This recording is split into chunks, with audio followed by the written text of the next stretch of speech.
in the last example we did, we looked at this icky matrix, and I gave you some vectors out of nowhere, and I said, "Ooh, look what happens to these vectors. They just get stretched." Well, how do you actually find those vectors and the eigenvalues?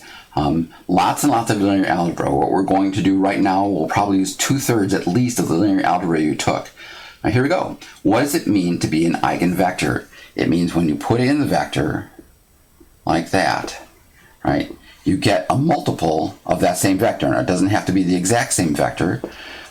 We get some sort of scalar multiple. People like to use lambda for scalars in linear algebra classes. And somehow we have to find lambda. I'm going to write this down the simplest, fastest way we can write this down. What I'm going to do is rewrite this as lambda 0, 0, lambda times xy. I'm only doing this because I want to be able to combine this matrix with this matrix. So what I'm going to do is take this matrix and put it over here like this. I'm not going to worry about this for the moment. So what I'm going to get the 0 column over here. And what am I going to get over here? Well, I'm going to get 8, 15, minus 2, minus 3, minus matrix lambda 0, 0, lambda, where we pulled out the column xy. So I can now add these two matrices. So I'm going to get the matrix 8 minus lambda minus 2, 15 minus 3 minus lambda xy equals 0, 0. Now, remember, I know that when x equals 0, y equals 0, this works. But I'm looking for an honest-to-goodness vector here and not 0, 0. In linear algebra class, you'd call that a non-trivial solution. So let's just remind ourselves of what normally happens in a regular algebra situation, right? If someone says, I want to solve the regular old equation ax equals y, as long as a isn't 0, we could just do this. Or we could have written it like that, right? Now it's an ordinary algebra situation where a is a number. As long as a isn't 0, we can solve for x and get a nice solution. In a linear algebra class, what we have a vector here a matrix being multiplied by a vector and getting the 0 vector. Let's actually write it like that because that's actually what we want. Now, we don't talk about a matrix being 0 or not 0. We do talk about a matrix being invertible or not being invertible. And the idea here is if A has an inverse,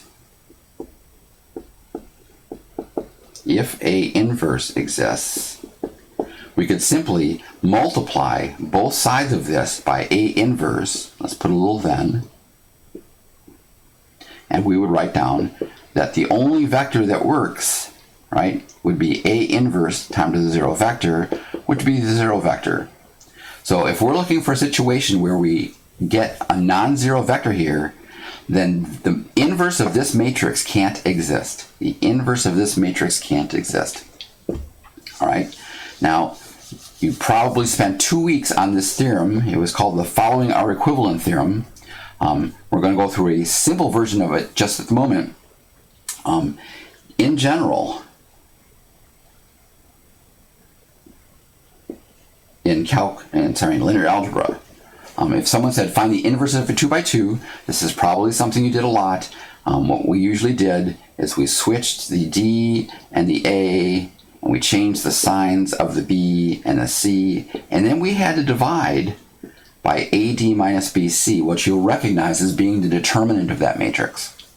The idea is this matrix has an inverse as long as its determinant is not 0. Now, how do we know that? Because we actually have a formula for the inverse in this case.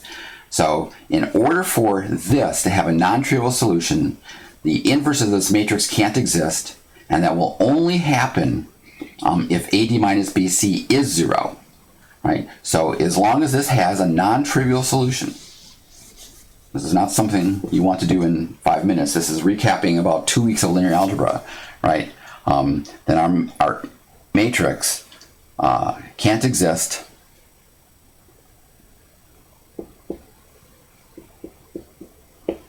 and what we have then is we have that 8 minus lambda minus 2, remember that means determinant, 15 minus 3 minus lambda has to be the zero number.